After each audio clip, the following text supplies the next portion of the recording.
It is a pleasure to welcome you tonight at the Humanitarium for a discussion that aims to meet the challenge of being both commemorative and forward-looking. A discussion that aims to immerse ourselves in a traumatic episode of our history in order to better understand contemporary response to humanitarian challenges. The International Committee of the Red Cross is co-organizing this event with the World Jewish Congress, an organization founded in Geneva nearly 80 years ago, in 1936, precisely in reaction to the rise of Nazism and the growing threats against Jews in Europe. From the early years of World War II, it was an essential contact of the ICRC, providing information about the persecution of the Jews and advocating for their protection. Once the camps were liberated and everyone became fully aware of the horrors of World War II, the international community adopted legal measures to prevent the repetition of these crimes, such as the 1948 Convention on the Prevention and Punishment of the Crime of Genocide and the Fourth Geneva Convention dedicated to the protection of civilians in wartime, adopted in 1949. But despite these developments, 70 years later, the memory of the Shoah and other massacres remind us that there is still a long way to go to prevent and respond to genocide and other atrocities. In the hall of the Humanitarium, 7 panels are displayed, each asking a question about the role of the ICRC during the Shoah and picturing archived documents. History does not end. History is remembered, recounted, studied, discussed time and again, and by each generation anew. 70 years is a lifetime, an appropriate moment, therefore, to remember the horrors of the Shoah and the liberation of the concentration camps. Ladies and gentlemen, I would like to thank all of you for joining us tonight. My very special thanks go to our co-host, the World Jewish Congress, and President Ronald Lauder, to the Chief Executive Officer, Robert Singer, to Tom Gall, the representative here in Geneva, and to the distinguished panelists, Deborah and James, as well as to all of you, a very warm welcome. Over the past 7 decades, we have come to grips with the details of what was known for a long time and unspoken for too a long time. The unparalleled human disaster of the Holocaust, the power of fear, the danger of lawlessness disguised as law, the insidious nature of state terror, the banality of evil, and the failure to act of those who knew.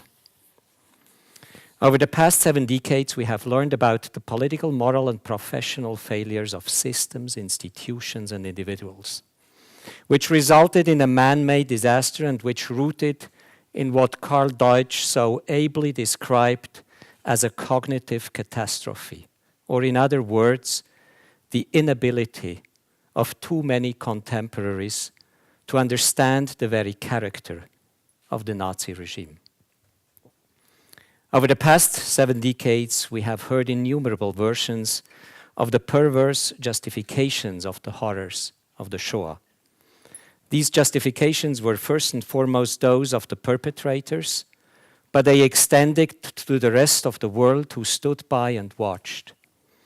Tragically, the leaders of the International Committee of the Red Cross were part of the bystanders who, when confronted with the questions about the silence of the institutions, defended standard responses in response to extraordinary circumstances.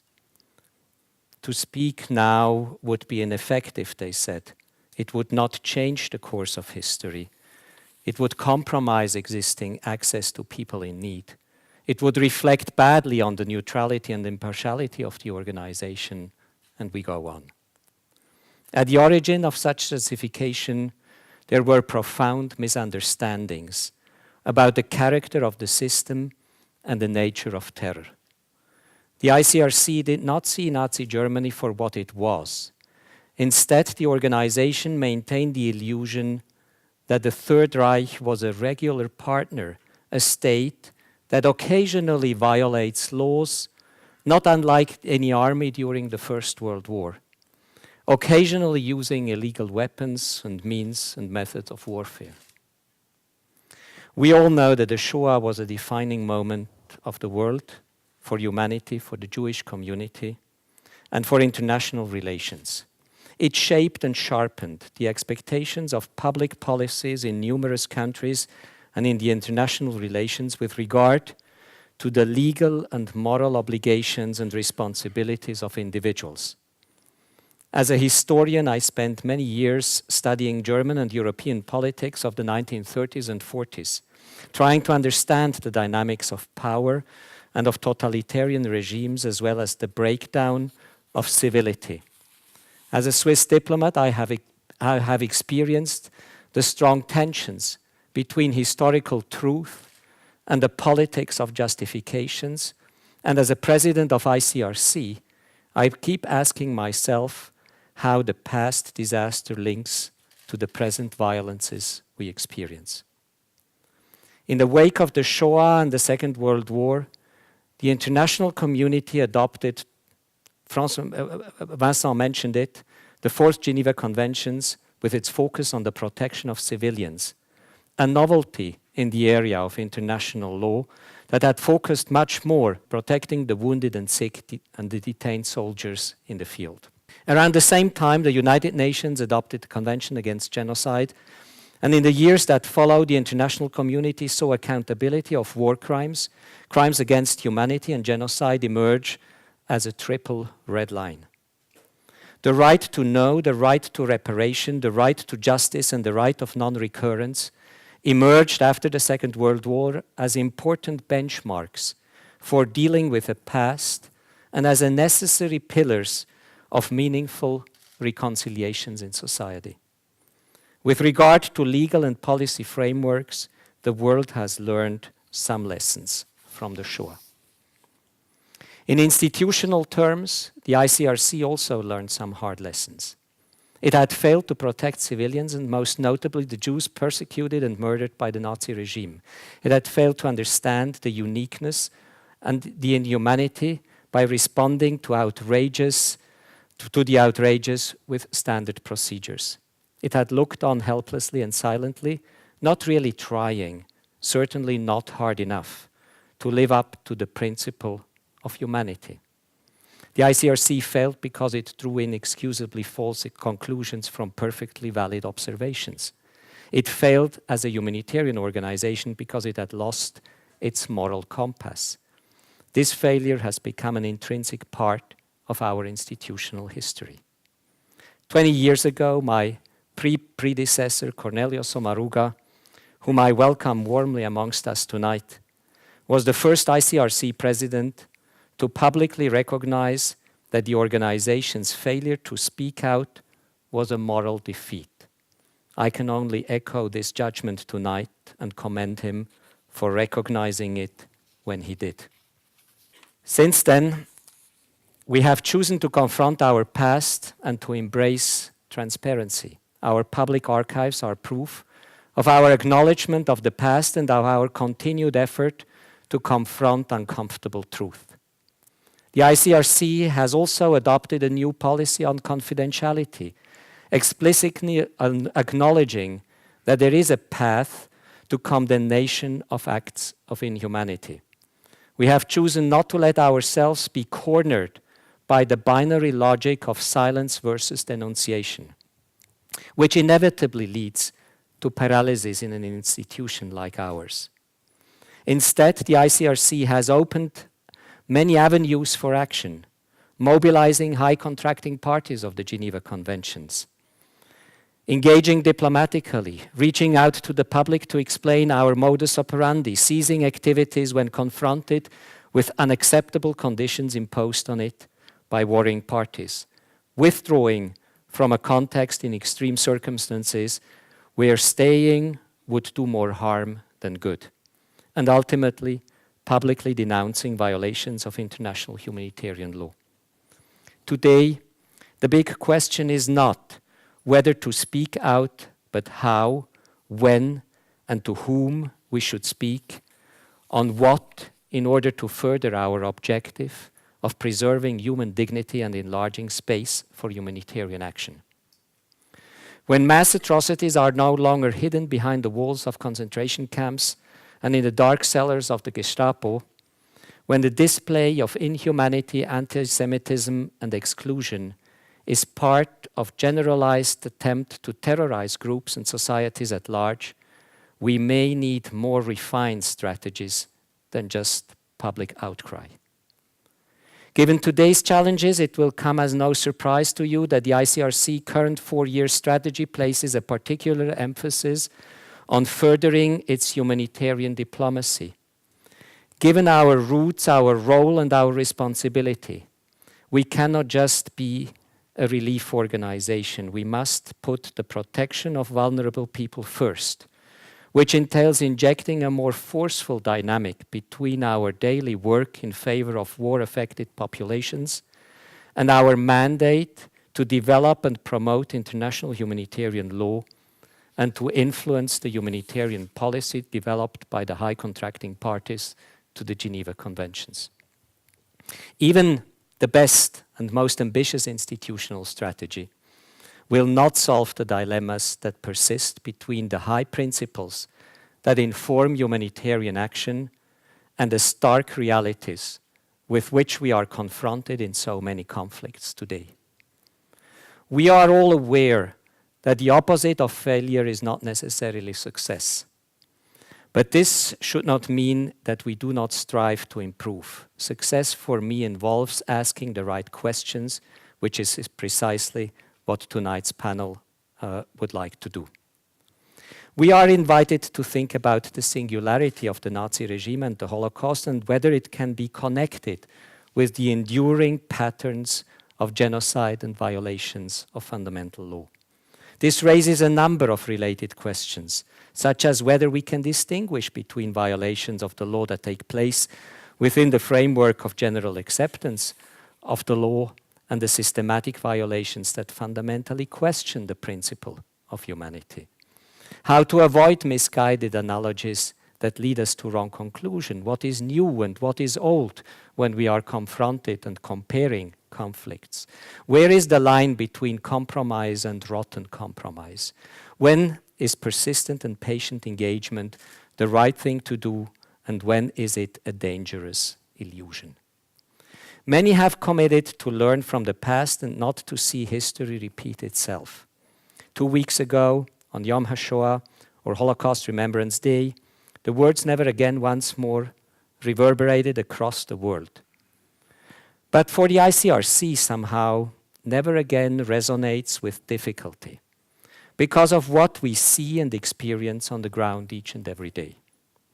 We cannot guarantee that the humanitarian catastrophe of the extent of the Holocaust will not happen again. On the contrary, we witness a catalogue of atrocities every day in wars across the globe. In reflecting what it means to have learned from the Shoah, in preparation for our gathering tonight, I reread some of Justice Thomas Bergenthal's writings. In his famous book, A Lucky Child, he recounts his time as a lawyer and judge dealing with cases involving atrocities committed in the Balkans, in Cambodia, in Rwanda, and Salvador, which triggered memories of his days in Auschwitz as a young boy. Bergenthal impersonates to me the most positive turn history can take in an individual.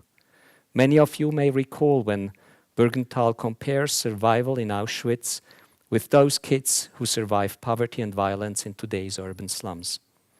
He certainly has shown the way at individual level, turning trauma and bare instinct for survival into productive energy to build institutions, strengthen accountability and legal frameworks, and thus open spaces for more humane societies. Such are the ingredients to ensure that societies are learning the right things from the past. Such are the ingredients that allow an organization like the ICRC to move forward humbly yet decisively. Whether in Syria, Iraq, Yemen, or Palestine, whether in Ukraine or Colombia, in Myanmar, or in the Mediterranean, the ICRC is challenged every day to leverage influence in order to assist and protect people from the impact of violence to prevent violations of the law and to ensure a minimum of humanity to prevent worse. That's a beginning and certainly not enough. I thank you.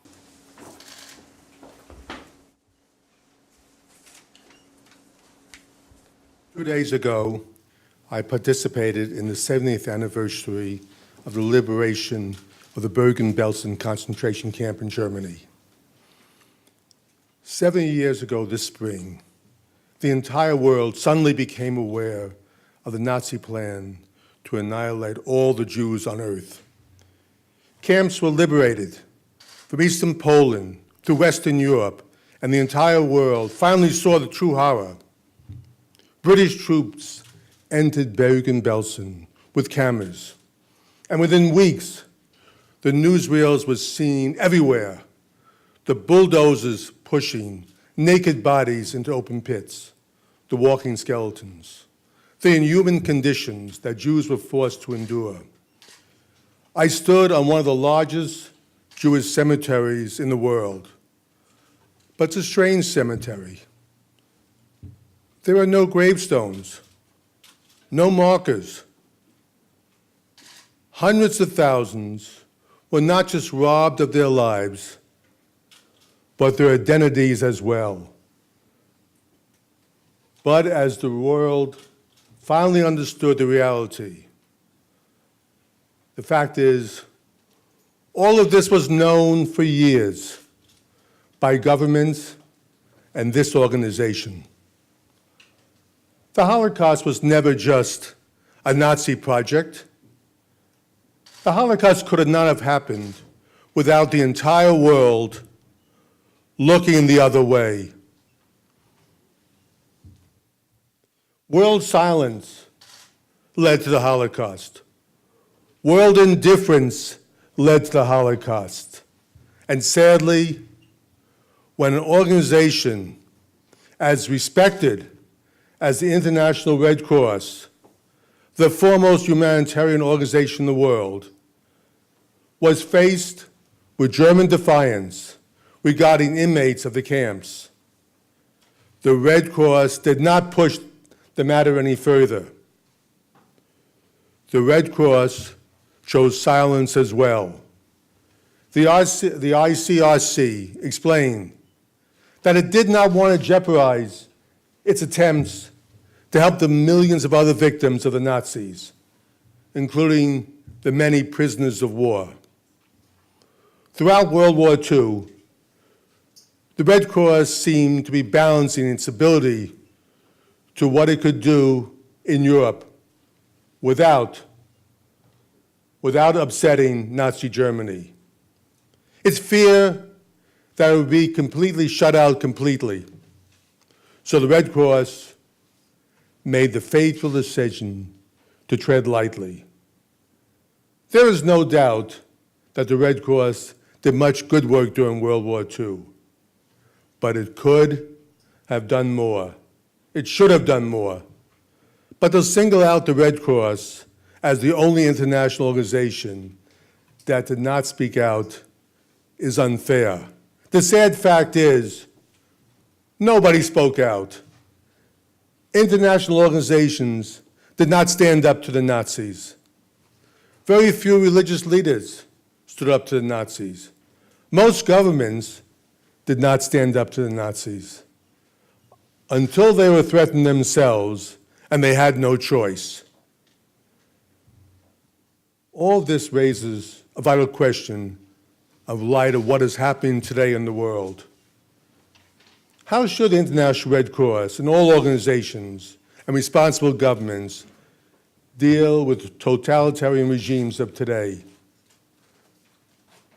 When countries intimate and when they want to destroy cities and threaten other countries, how should the world react? What course should it take? The first lesson coming directly from the Holocaust in that face of a human catastrophe, silence is not a moral alternative.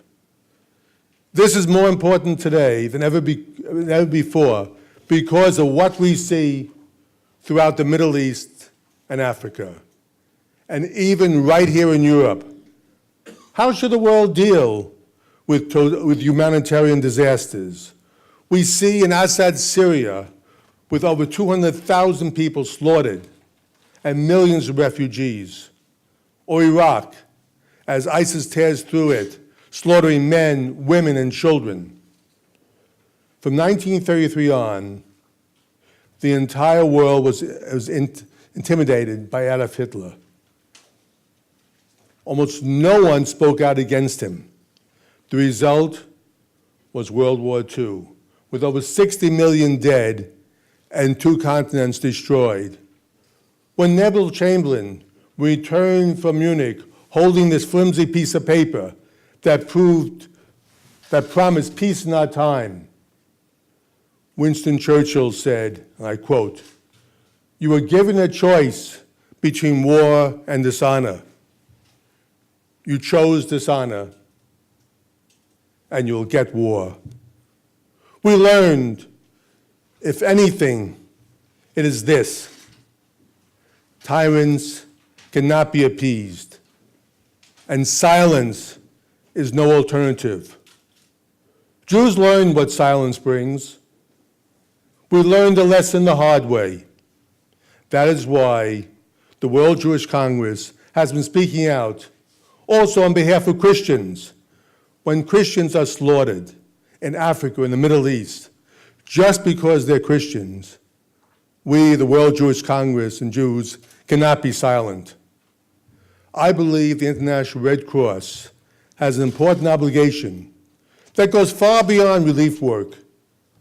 The ICRC is one of the most respected international organizations in the world, and as such, its opinions carry great weight.